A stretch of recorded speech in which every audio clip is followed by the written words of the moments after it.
Good morning, everybody. It is 9:01, and it is time for Saturday morning No Guts, No Story. I just want to welcome all of you. I am here in beautiful Shawnee, Kansas, which is a part of Kansas City on the Kansas side.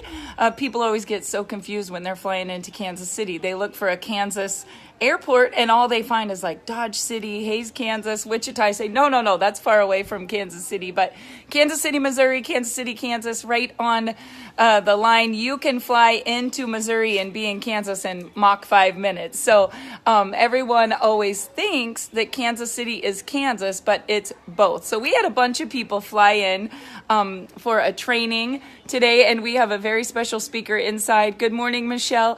So I don't want to take too much time this morning on my No Guts, No Story call, but I wouldn't miss an episode of this. So we had a very eventful day yesterday. I don't know whether to tell you my funny story, how I embarrassed my daughter worse than ever, or if we should just get right into the call. Good morning, Blake. So I am here in Kansas City. We have a house full of people. There's such a shift happening right now in business with social media. And today we have a trainer that came in that is an expert when it comes to teaming up with influencers, really building a business from your home, not having to leave your home. And she's training on, how you can literally just have a social media page and a website and build a multi-million-dollar empire because of the power of social media. And so I'm pretty excited to get in there and learn the training, but I wouldn't miss a morning with all of you. And so I decided to step outside. The cutest little girl in there, her name is Abby. She took my little rhinestone bracelet and my necklace, and she's parading around in there, and she's just so excited to be a part of all these adults today. I looked at her and I said, "Do you have lipstick on, or are your lips just that pretty?" And she looked back at me and said, "My lips are just that pretty." So I thought, what a spirit of a child. Good morning, Ken. Good morning, Donna. Hello, everybody. Hi, Farmer Karen. So, good morning, Landra, all the way from Texas. So I was thinking about her this morning as I was coming outside to do this call, and it has literally been just raining and pouring and storming. And yesterday when I drove here, it was a beautiful sunny day, and I was bringing some furniture to my daughter. She's got a new studio downtown Kansas City on the Missouri side, and she had all her cheer friends coming. They were going to fly to California today for the week, and they were all coming, and it's cement floors in this beautiful studio. And I said, I should bring a mattress. And so I checked the weather and brought this extra mattress in the back of Dave's truck, drove that 4-door Super Duty truck down through the city, and her and I hauled this mattress up to the 6th floor, and it was beautiful out. And I came outside. Good morning, Nana Cindy. I'm glad that you weathered the storm. I was so worried all night. I was thinking, there is no basement there, and the tornadoes are hitting. We were texting at midnight, and she weathered the storm as well. But I drove here, and it was a beautiful sunny day, and there were no storms, right? We unloaded the mattress, ran some errands. I got over here just in time for this party that was happening in Shawnee, Kansas, in this beautiful home filled with people, and the weather was great. And Dave drove to Wichita, which is the other airport in Kansas, and he was there to fly out, of course, like he always is, 2 to 3 hours early. So his flight was at like 9:30, and I think 6 o'clock he was already there at the airport. He was ready to fly, and he was headed to Arizona today, where they were having a big party, show, meeting, and he was surprising Chance and Daisy and the little boys, and just so excited for his trip. And so he's in Wichita, and he's flying one direction, and I'm here, and I'm in a different direction, and Callie's getting ready to go to the airport, and she's flying another direction. It's just going to be a blessed day, right? And all of a sudden, Dave texts me and says, our flight is delayed. Now, you guys, a lot of times you'll have a flight delayed, right? But you got to understand that particular airline, when you live in Kansas, there's not a lot of options. It only flies 2 days a week to Phoenix. So he's got to get out last night, and the only option for a day to come home would be on Monday night. So his trip's not that long anyway, right? But he was going to land last night, surprise the boys, be ready today. Big event today there in Peoria, Kansas, or Peoria, Arizona by Phoenix. So excited. Oh, here's my little girl with my beautiful bracelet. Oh, are you going to put it on me? Mm-hmm. Thank you. And what's your name? Abby. Abby. Look at how beautiful she is. I asked her if she did her makeup. I said, are those lips lipstick? No. Or are you just that pretty? I'm just that pretty. I love it. Thank you, Abby. Thanks for bringing me my jewelry back. Is she not the cutest thing in the world? And when we're little, don't we all think we're just that pretty? So, the spirit of a child, that could be a whole nother training. But my story, back to my story, it was a crazy day because I do not text and drive. And so there will be like a 4-hour time during there where people might be trying to reach me, and it's just not worth it. Nobody's worth it. I'm not looking at my phone in Topeka, Lawrence, Kansas City traffic. So, unless the house is burning down, you should call me. I'm not going to text and drive. My life is more worth it, and so is everyone else around me. But I notice everyone around me is on their phones while they're driving down the interstate. So it's just a huge pet peeve of mine. But Callie was trying to get into a salon. This is the funniest story ever. I think it's the stupidest, worst thing I've ever done to embarrass my kids. She was trying to get into a salon yesterday. She's very frugal, first of all, and she's been very busy, secondly, and she literally had like 5-6 inches of, not going to get her hair done. But she still looked beautiful, and she said, "Mom, do you think I should get my hair done?" And I said, "You can if you want to. You're going to be on the beach. You're going to be with your friends. Treat yourself. Go get your hair done." She goes, "But I really love my girl in Manhattan, Kansas, and I'm not going to be back there." And I was like, "I could do it for you, but I don't have enough time." And those of you that don't know, I was a licensed cosmetologist with a salon for years and years. So what does a licensed cosmetologist do? I said, "Get me the number to the girl that did your hair in Manhattan. I'll just ring her up. I'll find out the formula on your little card. You can go to the same Aveda salon in Kansas City. They'll have the same color, the same formula. No brainer. Nobody's going to mess up your hair, right?" So she, being busy, says, "The girl just Facebooked me the other day. I'll just forward you her message. It has the girl's name, her phone number, and it comes up on my phone." Okay, so I'm driving. I'm not going to text the girl. I'm not going to Facebook her. I just want to ring her up on Bluetooth and say, "Can you help me out?" So somehow, while I'm driving, I look down and I push on the thing that Callie sent to me. Didn't think much of it. Dialed the girl. Had a great conversation. She sent the formula over. Callie went to the same brand of salon, got this most beautiful highlight, and her hair looked amazing, and the rest is history. Didn't think much about it. But when I'm unloading the mattress, hauling it up 6 floors, sweating to death before I get here to the party, Callie's looking at me like, "Mom, you're covered in sweat." I'm like, "I know, I can't get enough light blue Dolce & Gabbana on me to smell good, right?" But I didn't want to be late to this party because my friend flew in from Utah. And so in a rush, how many of you have ever been in a rush? Drop a 1 if you've ever done the stupidest thing ever because you were in a rush. I was not really paying much attention. And I ran down the stairs to get to the party, and I told Callie goodbye, "Have fun on your California trip." I jumped in the truck and I took off driving. And then I realized I think I might have brought her fob with me. I might have brought the fob, which would mean she can't get back in the apartment complex, in her parking garage, or anywhere, right? You guys get ready. This is going to be like gas passing laughter. Wet your pants laughing when I tell you what I did.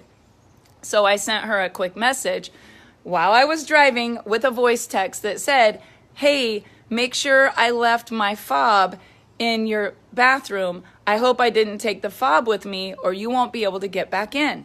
No response. No response. I said, "Hey, did you check your bathroom?" No response. So what did I do? I said to Siri, "Call Callie. I'm getting farther and farther away from our house. I'm getting closer and closer to the party." She's like, "Mom, why are you calling me? You just left." I said, "I've been asking you, did I leave the fob in the bathroom?" She's like, "Oh, I didn't see." She goes in and looks. She goes, "I have the fob. Everything's good." I get to the party. So busy at the party. A packed house. So many people here. Pouring rain. Dave's in an airport. He's texting me about his flight being canceled. My daughter's back home. She's taking care of everything. And I'm checking with my older daughter, the oldest. I'm checking with Brooklyn. I'm texting Nana Cindy. I'm texting Dave. Taking care of all my people, right? It's 10:45. And I am deciding, am I going to drive back across Kansas City and stay with Callie at her beautiful studio apartment with a whole bunch of college girls on mattresses and one bed, right? One mattress on the floor, one bed, and a futon. Or am I just going to hang here at this beautiful home in Shawnee where the party is in the morning? Because I knew it was going to be an early morning. I would be up. So like any good mom would do, you start to text. "Hey, I love you. Good night. How are you? How's your night going?" But before this, backing up, about 4 o'clock, I sent a group text to all of our kids, And I got a response back from Callie's phone that said, can't talk right now, I'm in the dentist. And I was like, she meant to say salon. Can't talk right now, I'm in the dentist. And I thought, that little liar, she's not in the dentist. She's in the salon. Why is she texting me this? I didn't think much of it. That was my last text from Callie before, hey, did I leave my fob in your bathroom? Go look and make sure I left the fob in the bathroom. Are you okay? Hey, what are you doing? How did your night go? Love you, good night, right? Well, I get the craziest response back last night at 10:45 after the party, while I've been rattled about Dave being delayed and his flight still isn't leaving. And the text that comes back from KP for Callie Pitcock says, I'm in bed. How did Callie's hair turn out? Now, I was a little bit confused, like, who did I just text? I talked to people on the way here that I was asking them, like, is there a great place in Kansas City? I had texted several people, like, what's the best salon that you would recommend? I was just so confused because it said Callie Pitcock. So I text her back, and I was like, Callie, are you there? And she goes, I'm in bed. How did Callie's hair turn out? And I realized that somehow, in the afternoon while I was driving, when I pushed on the message from Callie of the girl to call about the hair, I wasn't looking because I don't look at my phone when I drive. I saved the salon girl as Callie Pitcock's contact. So when I went to meet her to move the mattress and I said, hey, are you ready? I have the mattress. She said, I'm in the dentist. I can't talk right now. Later, I said, hey, did I leave the fob in your bathroom? And she responds, question mark? I didn't think much of it. But at 10:45, when I said, hey, how was your night? What are you up to? I love you. She and I both realized that I was not texting Callie Pitcock. So then I went to call Callie real quick. But the scary thing is it didn't call Callie, it calls the salon girl. So I hung up and we're so attached to contacts and technology. I thought, what am I doing right now? So I typed in Callie's number by memory and I called her and I explained to her what just happened. And she is literally screaming at me, don't text anyone, don't call anyone. Mom, what are you doing? I'm so embarrassed. I can never go to that girl again. And I'm like, no, I'm going to explain to her, right? So I go to explain to her. And I am laughing so hard, and everyone at the party is laughing so hard because literally I have been texting to a total stranger since 4 p.m. everything that I would say to my kids. So here's the real question. Think of what it would be like if everything you said to your kids was public information, right? Thank goodness the only thing we talked about was the fob in the bathroom and that I loved her and hope she had a good night. It was a very humbling experience. I will always pay attention to what I push on my phone, and we're still all laughing about it. Like literally all the girls were laughing so hard, looking at the thread thinking, I wonder what her husband thought when he saw some stranger text her that said, hey, did I leave my fob in your bathroom? And then secondly, I love you, good night. So anyway, that is my new chapter in the book of Barbisms. I am always sticking my foot in my mouth. I am always making a fool out of myself. And you know what? I just think it's fun to be transparent. So today is going to be a great day. Dave's flight never did leave. The storms were terrible. There were tornadoes. There was pouring thunderstorms and rain. I know, Michelle, you're going to be laughing all day about this.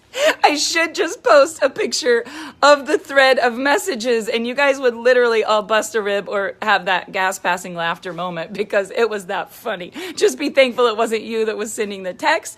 And I don't know how long until she'll forgive me for this, but we all had some laughter therapy last night, late 30. So Dave was texting at 11 o'clock, sending me emojis of angry people on a plane. And I said, I'm assuming 5.5 hours later, you're on a plane. And he said, no, just kidding. Now it's pouring too hard. The maintenance guy can't get out there to check the plane. Oh, now we can't get on the plane because there's literally a tornado on the ground. Oh, now the plane's not leaving at all. It's canceled. Now, you guys, I am sitting here in this house thinking to myself, do I stay here? Do I drive back to Callie's? I'm wondering how Nana's doing back home with tornadoes hitting in Russell, which is 4 hours from me. And we all left town except Brooklyn is there weathering the storm with her, right? And I'm texting Brooklyn and she's saying Nana didn't respond. And I'm thinking, hopefully she's asleep. I'm asking Brooklyn, how are you? Thank goodness the house she's moving into today has a basement. I'm worrying about the dogs. I'm worrying about Dave. There's all these storms, right? And what do? We worry, worry, worry. And Dave finally says to me, I'm getting on my car and driving home. I'm sad I won't be there for their meeting. I'm sad I won't be there for their party. I'm mostly sad that they bought me tons of healthy keto food and filled their whole fridge. And that poor little boy that's going to be so disappointed that I didn't surprise him at the airport. And he got in his truck and he started to head home. And it was like 12:30. And I look at the map and Aaron Martin says, don't let him drive home. Look at these storms. There is no way in hell he's driving home. There's just a complete red all over the highways. So it's 12:30. I know that today we're going to have to wake up and have a long, busy day. And we're all laughing like nobody's getting any sleep. And finally I said, Dave, you should just stop and get a hotel. And pretty soon, all the storms calmed. And he said, I'm not going to drive. Well, the storms didn't calm, but we all calmed. He said, I'm just going to get a hotel here. They rebooked a flight on a day that this airline doesn't even fly. And I'm going to fly out tomorrow morning at 11:30. Now, I'm going to tell you guys something. There are people in that airport that literally flipped out. Angry, pissed, mad. This is the worst airline in the world. You ruined my life. You've ruined my trip. You've ruined my day, whatever. And, you know, there are other people that say there must be some reason that this happened. There must be something good in this. There's a reason that I shouldn't be on that plane. There's a reason that the flight was delayed. There's a reason that the storms are happening. And the two kinds of people are the people that know there are controllables and you can't change them, and there are uncontrollables. And I mean, there's controllables that you can change and there's uncontrollables that you can't change. And then there's the other people that are always perplexed about the situation, right? So in my life, there's been so many storms that literally you just have to be like, this is a fact. I sent the text. I can't change the text. There's nothing that we can do now. I could stop sending texts, but no, I wasn't bright enough to do that. I just kept sending dumb texts thinking I am communicating with Callie. Like, no, I'm not. So last night, as the everybody calmed down and Dave finally did have a plan and he was finally in a room there at the airport hotel, I said, you know what's great about this? That hotel was 109 and you're going to get a great night's sleep, and parking was 170 for you to be gone and leave your car in that short-term parking. And the same thing goes for every single one of you. There is favor that's trying to happen in your life in the midst of these storms, and you just don't get it. I don't know how long it will take you to learn the lesson, but there is so much favor in this. And, you know, oh, I know, Joyce, it's crazy, but we're so thankful for all the rain. And it's so beautiful where I'm at this morning. It poured so hard, I could not even walk out to my car to get it's a new area, so I think that's a lot over there for a house. But look at the beautiful trees and all the green. We don't have a lot of trees like that in western Kansas, but here in Missouri or Kansas City area, there are so many beautiful trees. It is a blessed day, and there's so much rain that was much needed. The thing about it is we all have storms in our life, and when you're in a plane, and when Dave gets in that plane today, I told him last night, if they can just get that dang plane up off the ground and get you above the clouds, it is going to be smooth sailing. I have pictures on my phone where I've literally taken the picture when we're leaving and it's like terrible, there's lightning and everything else. You're going through the clouds and it's just a white fog. You can't see anything because you know you're in the midst of the storm. You get up above the clouds and you can literally see in the distance. You can see the lightning and the storms and the darkness. And the higher you get, pretty soon, all you see is the sunshine and the clear, beautiful, bright sky. The problem is when we all have storms in life or real storms, we focus on the problem. We don't focus on the solution. And so we never really get the lesson in the storm. We never really find the gratitude in the storm. We never really get the personal growth in the storm. We are always the victim of the storm. And last night I was thinking, there is so much good that's coming out of this storm.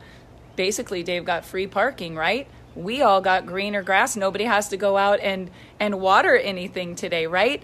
We got a brand new, beautiful, fresh day today that we can all wake up and have gratitude. Gratitude that the tornado didn't hit our house. Gratitude that we didn't have hail damage. Gratitude that we're all still safe, right? And without the storms, sometimes I think that we really don't ever stop and say, what am I thankful for? Because you've never ever had anything bad happen in your life. So I always talk about seasons, right? And today I just wanted to focus on what makes you come into your season. Some people spend forever in the stormy season because they never learn the lesson and get the gratitude. And I think, in relationships especially, if you want to have healthy relationships, and you want to have gratitude and you want to have success and happiness, you have to realize sometimes God sends the storms to move you. Sometimes he sends them to teach you. And sometimes the storms are like actual people in your life. And oh my goodness, Joyce. So the storms tonight, you need to drop in the comments what time, because I have to leave Kansas City driving by myself, get back to Kansas by late afternoon. So steer me here, which direction, what time. But I was reading this morning. I always wake up and read and have this quiet time where you just have prayer and meditation time that you really think about all the things you're thankful for. And I was just writing in my journal, like, it's going to be an amazing day and an amazing week. Nana Cindy has her last chemo treatment on Tuesday. There is going to be some fireworks and a party in Salina, Kansas at that cancer center. I guarantee you. And she's taking a huge fruit and vegetable bouquet.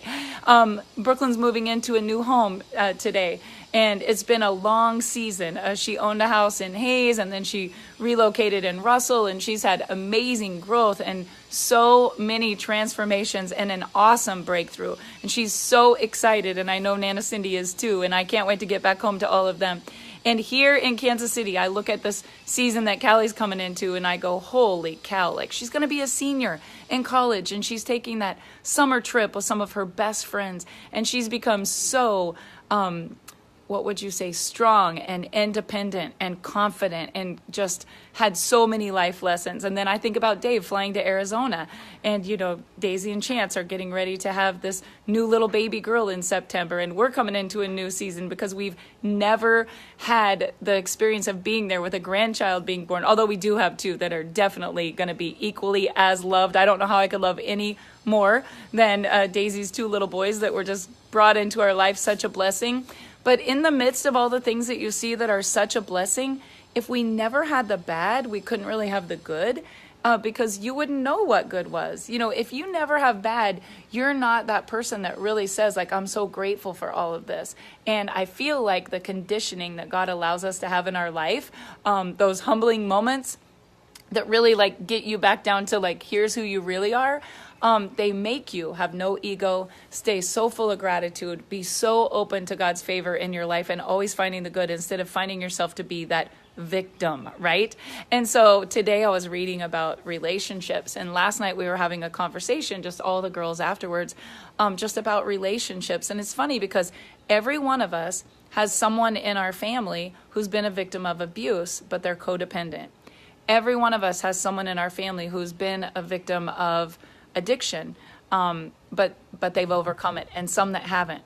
Every one of us have someone in our family that has that perfect spouse, that perfect soulmate, that perfect best friend, and everyone looks to them and says, oh, if I could only have that.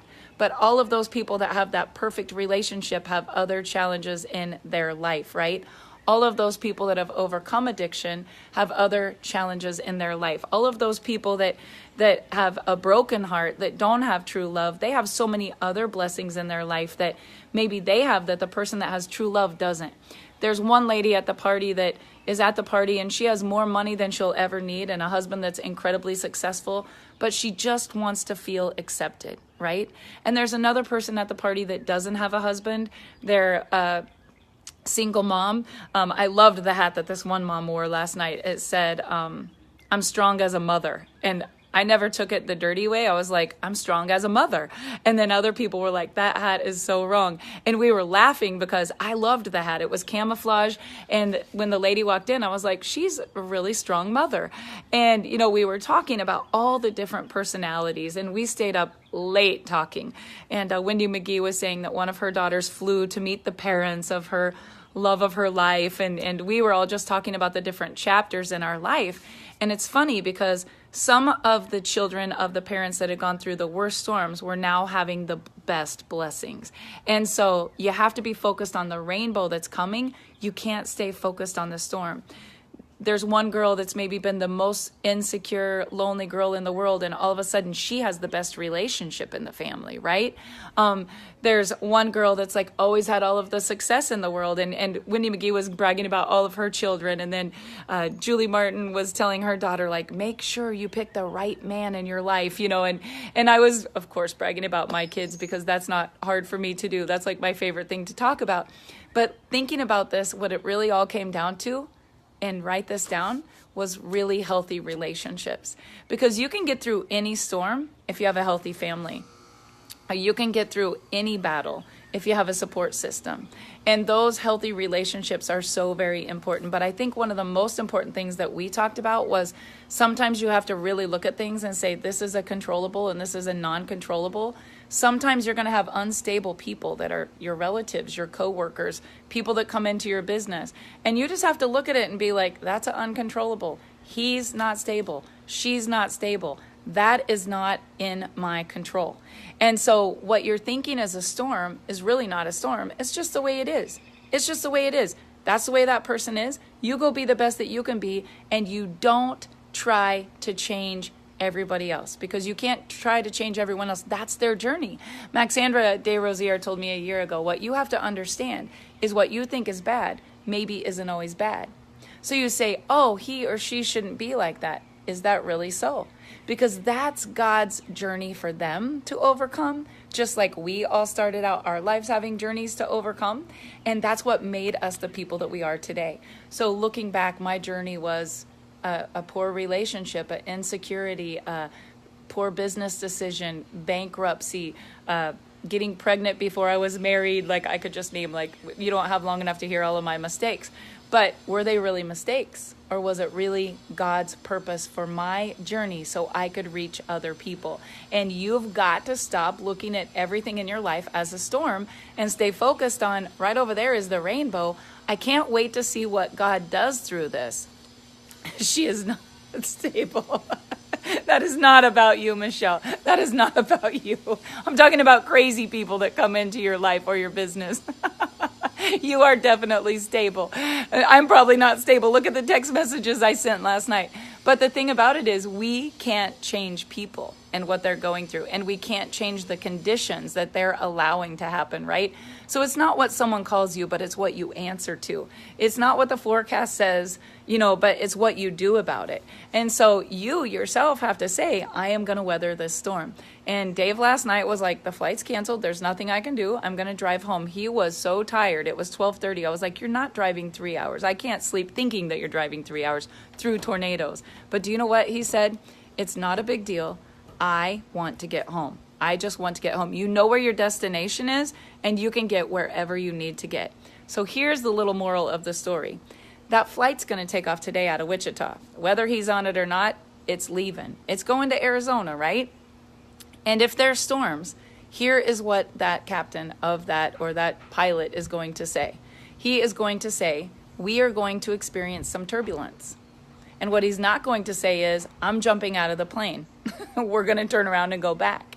He is going to lift up his nose, get above the turbulence until the plane gets high enough above the clouds that they don't feel the storm. You just can't stop in the middle of the storm and say, I'm bailing. I'm out of here. You're a loser. I don't want to be a part of your team. I don't want to be a part of this marriage. I don't want to be a part of being your dad or whatever it is. Like, there are people that just don't weather the storm. And the thing about it is, your kids are watching you. Your grandkids are going to be watching you. Your coworkers are watching you. Your sisters, your brothers, everybody that knows you is looking at you. And here's the question that I want to ask you. What if everyone in your family acted just like you did? What if everyone in your company was doing just what you're doing? And what if everyone in your community did exactly what you do? So we need to be the person that brings the hope in the midst of the storm. Doesn't say, I'm bailing, I'm out of here. And just like the pilot putting his nose up to get above it, he's putting his nose up to get above the turbulence. He says, folks, buckle up your seatbelts. we're going to experience some turbulence up ahead.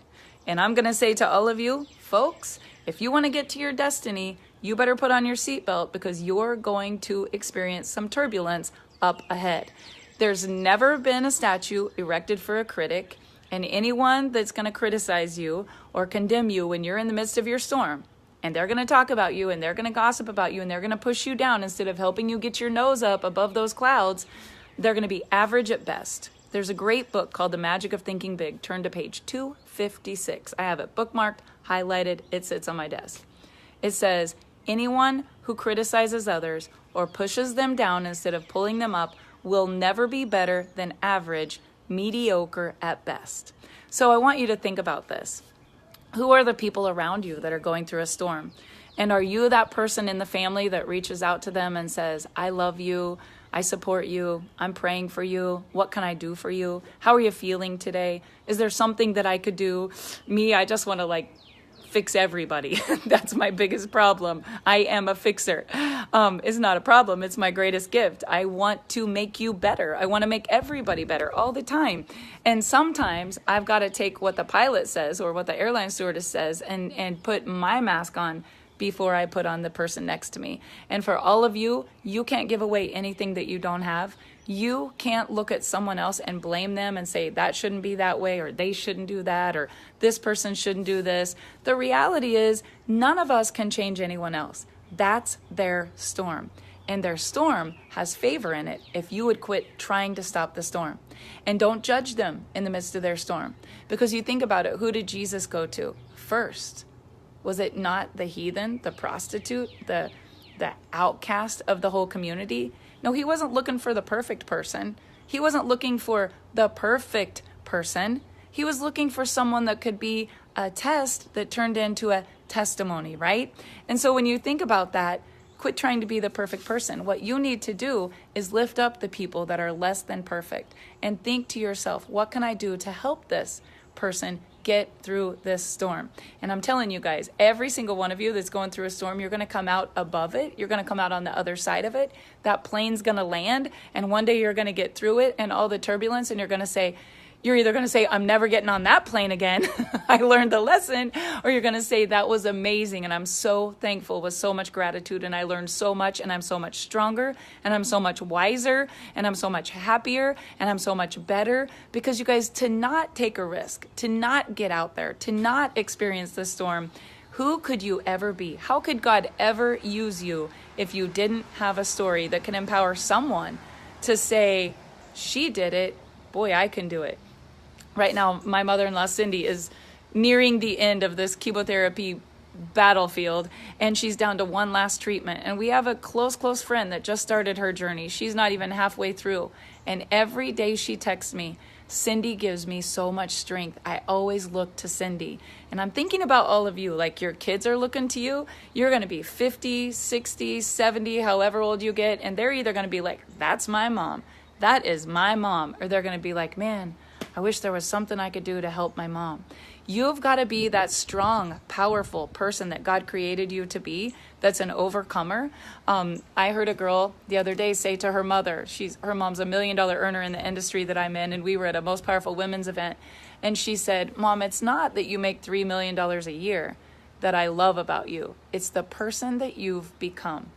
And the thing that I think on every journey, whether you're a professional athlete, whether you're a straight A student, whether you're a business, guru, whether you're an inventor, no matter what you are, you got to think to yourself, it's not about the journey of you getting the $1 million or building the empire or creating a legacy or whatever it is.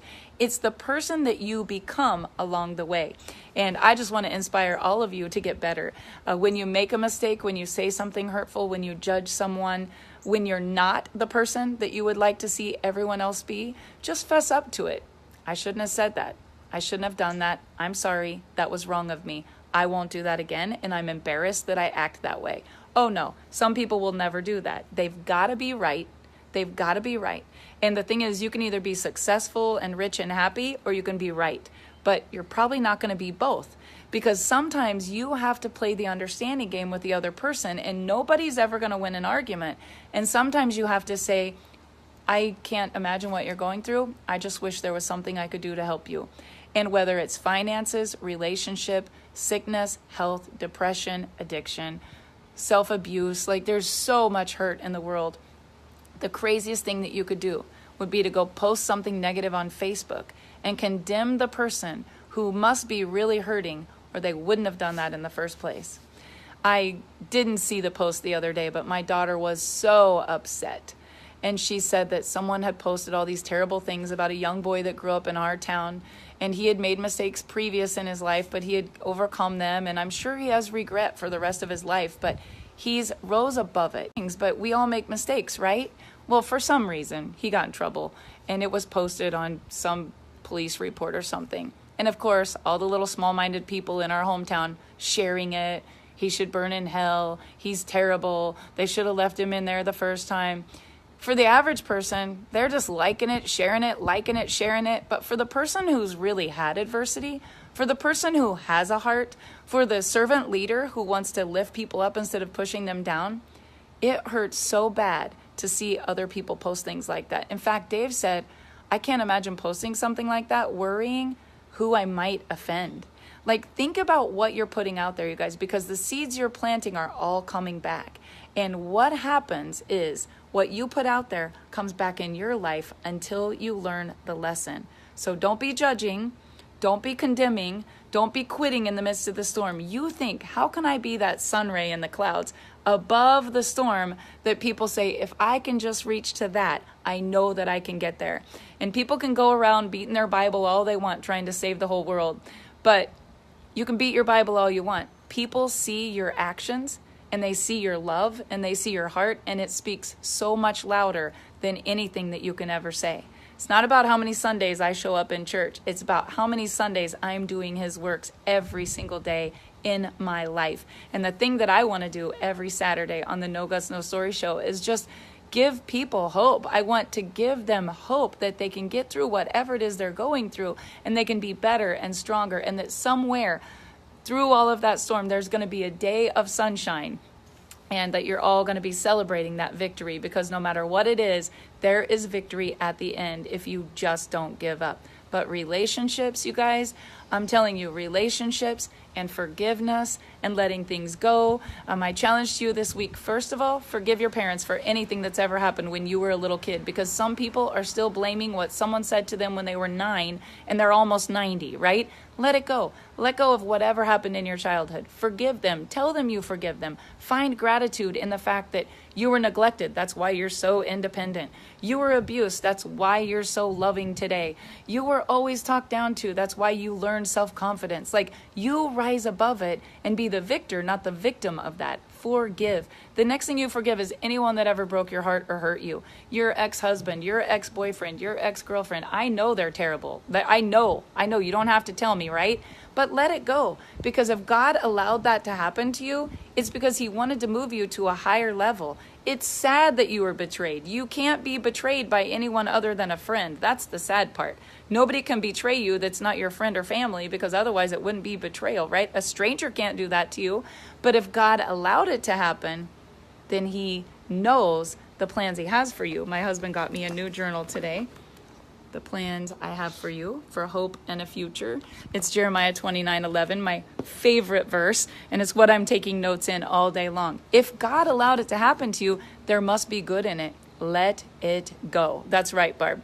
And the third thing that you have to forgive is any coworkers, any things that happen in business, finances, your banker, your credit card company, your mortgage company, the person that works next to you in the office, the person you invested in, the person that you teamed up with. I don't care what happened to you. Jim Rohn said once he had a guy that embezzled $250,000 from him. And he said, you know what? I'm glad I learned the lesson when it was $250,000 instead of $2.5 million. Learn the lesson, let it go, so it doesn't show back up in your life, because nobody can take anything from you that God can't 10 times when he blesses you. So until you find the good, forgive, and let go, he can't bless you, because you're like this, a closed cup, and he's trying to pour in you. And the last thing that you've got to forgive is yourself. All the mistakes you made, all the dumb decisions, the goofy text you sent to the wrong person, the poor business decision, the bad investment, the poor purchase. Maybe you bought a new car or a new home and you're like, I should have never done that. Maybe it's college loans. Like there's so many things that people are like, why did I do this? But you know what? You can't change it. It's an uncontrollable. What happened in the past has happened. Let's look to the future. Because when you look to the sun, get this, only the shadow can be behind you. So look to the sun, weather the storm, find the good, forgive, let it go, and know that today is a brand new season. It's spring, it's gorgeous out. It's not my favorite season. I just want all of you to know I'm not a fan of summer.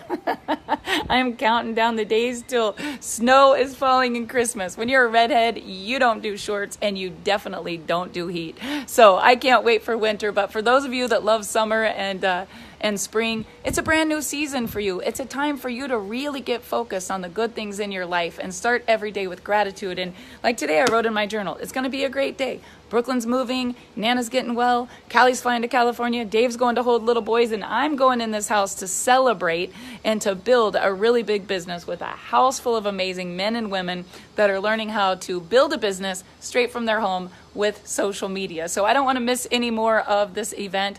I'm super excited with a grandbaby coming and everything we're going through with Cindy. If there's a way that I can work from home, never leave my house, and make money, I am all about it. And so super excited to go and learn, soak up some knowledge today and get better at what I do. And I would encourage all of you to go get better at whatever it is that you do. Try to be the best person at work. Try to be the best person in your family. I know you have a mean brother-in-law, sister-in-law, sister, brother, dad, whatever you have. I mean, every family has them, right? You can't change that. That's the unstable. You be the stable. You be the sunshine. You be the one that loves unconditionally. And you say, what if everybody else would act like me? This would be a great place. If it was in your family, in your community, in your neighborhood, in your state, it could be in your world. If every single person would look around and say, what could I do? What if everyone acted like me? What would this place be like? And that'll give you a little checkup from the neck up that you might just get your, you know what, together. So you guys have a great day. Remember, look to the sun, and the only thing that can be behind you is the shadow. And I believe that we're all coming into an amazing season, weathering this storm, because if you don't get through the storm, you're never going to see the rainbow. You guys have a great day.